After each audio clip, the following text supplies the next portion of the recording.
విగ్రహ ఆవిష్కరణ కార్యక్రమానికి ఇక్కడ కడతాల్ వాళ్ళు నన్ను ఆహ్వానించినప్పుడు ఆ రోజు చెప్పిన వాళ్ళు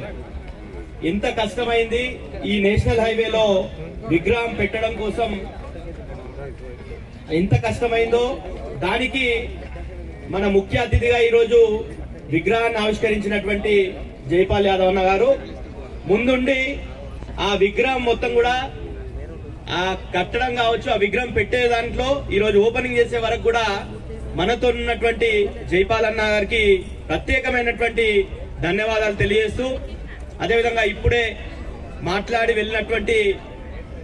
జాతీయ బీసీ కమిషన్ మాజీ సభ్యులు ఆచార్య గారికి,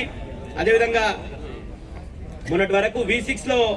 మీ అందరికీ ఉదయం టీవీ పెడితే కనిపించేటటువంటి వ్యక్తి ఈరోజు బీజేపీ రాష్ట్ర నాయకులుగా అధికార ప్రతినిధిగా ఉన్నటువంటి జన్వాడ సంగప్పన్న గారికి, అదేవిధంగా రాష్ట్ర వీరశైవ లింగవల్జ సంఘం రాష్ట్ర అధ్యక్షులు వెన్న ఈశ్వరప్ప గారికి, గౌరవ అధ్యక్షులు పట్లోల సంగమేశ్వర్ గారికి, అదేవిధంగా రాష్ట్రీయ బస్వదల్ అధ్యక్షులు శంకర్ పటేల్ గారికి, ప్రధాన కార్యదర్శి అనిల్ పటేల్ గారికి, అదేవిధంగా గౌరవనీయులు సిఐ గారు ఉపేందర్ గారికి, అదేవిధంగా మహిళా అక్క రుద్రమదేవి అక్క గారికి, అదేవిధంగా చాట్ల మన మంజులక్క గారికి,